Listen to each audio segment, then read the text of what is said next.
Jadi saya tadi sampaikan, pendidikan itu mahal. Tapi ketidakterdidikan itu lebih mahal lagi. Ya. Jadi karena itu kita harus alokasikan anggaran yang cukup. Dan jangan ini dipandang sebagai pengeluaran, tapi ini dipandang sebagai investasi. Kalau dipandang sebagai investasi, maka kita akan menghitung pendapatan yang akan kita, atau manfaat yang akan kita dapat di kemudian hari. Saya melihat Bang, biaya kuliah hari ini di kampus milik negara pun mahal. Mahal. Harus murah. Dan itu akan menjadi salah satu prioritas kita. Bahwa biaya kuliah, apalagi di perguruan-perguruan tinggi negeri, harus mendapatkan pasokan anggaran yang cukup. Sehingga siapa saja bisa kuliah. Selama dia memenuhi persyaratan untuk masuk. Bang Karni, sekolah itu adalah eskalator, apalagi universitas. Eskalator itu apa sih? Eskalator itu kan tangga berjalan, Bang. Tangga berjalan. Kalau seseorang itu naik ke dalam eskalator, dia akan terbawa naik kelas, Bang. Naik tangga tuh. Oke? Tapi kalau dia tidak terbawa eskalator itu, dia nggak ikut naik kelas. Pendidikan tinggi adalah eskalator sosial ekonomi. Begitu seseorang dapat pendidikan tinggi, dia terbuka kesempatan untuk bisa berkarya banyak, bekerja di banyak tempat. Nah, jadi saya melihat Bang, biaya sekolah, apalagi yang milik pemerintah, harus dialokasi, harus diambil alih sebagian besar oleh negara. Dan jangan memandang ini sebagai biaya, ini sebagai investasi. Bang Karni dulu kan kuliah, Bang Karni. Iya. Yang biayain negara bukan Bang Karni? Negara. Oke. Murah sekali. Murah sekali. Bang Karni bayarnya berapa waktu itu? 15.000. 15.000. Saya 97.000 bayarnya. Oke. Saya 97.000. Lebih tua. Iya ya. Tapi apa sih Bang? Negara ini investasi. Dan hari ini orang yang harus bayar 15.000 itu jadi seorang Karni Ilyas. Oke. Yang memberikan manfaat pada jutaan orang. Oke. Saya waktu itu di kampus Gajah Mada, saya bayar 97.000. Sesungguhnya biayanya sekitar 1 juta. Waktu itu saya tanya Pak pembantu rektor sana. Jadi 90% dibayar oleh negara. Saya hanya bayar 97.000. Tapi apa manfaatnya? Saya kemudian berkarya. Saya menjadi dosen. Saya berkarya untuk ABCD. Itu investasi. Jadi manfaat dari memberikan biaya atau membiayai pendidikan itu dirasakan oleh negara. Jadi jangan pernah khawatir untuk membiayai pendidikan SD, SMP, SMA. Dan itu adalah prioritas kita. Dan ini adalah prinsip keadilan, Bang.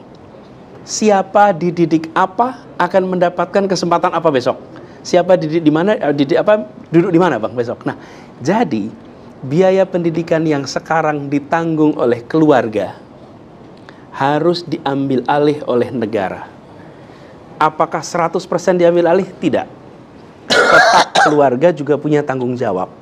Tapi jangan sampai beban itu dilepaskan oleh negara. Silakan keluarga masing-masing untuk mengurusi. Sampai tidak terpikul. Dan yang ironis Bang, yang sangat ironis adalah bagaimana guru mendidik ribuan orang dan anaknya tidak bisa kuliah karena si orang tua guru ini tidak punya biaya untuk biaya kuliah anaknya. Padahal dia masuk di sekolah negeri. Itu ironis Bang, dan kejadian. Saya menyaksikan kasus-kasus seperti itu. Anak ASN, anak guru. Makanya kami melihat Bang, ke depan itu untuk ASN misalnya, untuk guru, bukan hanya mereka ditingkatkan kesejahteraannya, tapi mereka mendapatkan fasilitas bahwa anak-anak mereka bisa kuliah. Anak-anak guru berhak untuk dapat pendidikan sampai kuliah. Sehingga kesempatan untuk maju berkembang itu diberikan oleh negara kepada semua.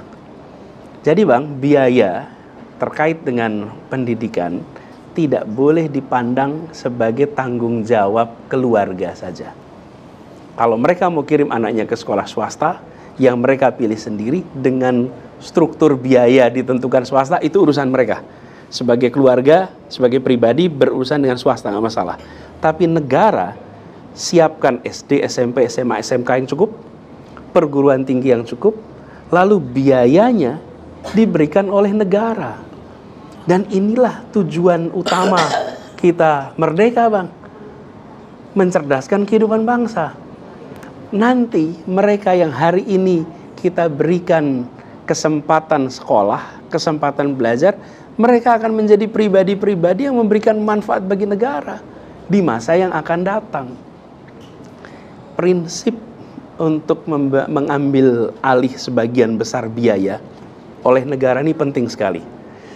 Kalau tidak, Bang, yang terjadi adalah industrialisasi pendidikan, komersialisasi pendidikan, yang efeknya hanya mereka yang memiliki kekuatan ekonomi yang bisa mengirimkan anaknya sekolah.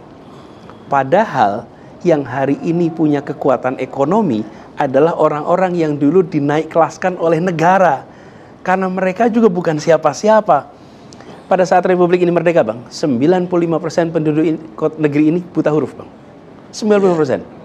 Lalu gantian tuh, orang tua kita sekolah, anaknya sekolah, karena negara menyediakan SD, SMP, SMA, dan perguruan tinggi yang biayanya diambil alih oleh negara. Ketika kita sudah memiliki kelas menengah, pelan-pelan sama negara biaya itu dikembalikan menjadi tanggung jawab keluarga.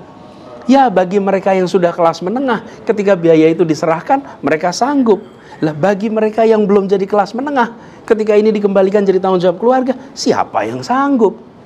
Negara harus menuntaskan tanggung jawabnya untuk memberikan kesempatan yang setara kepada semua untuk naik kelas lewat pendidikan.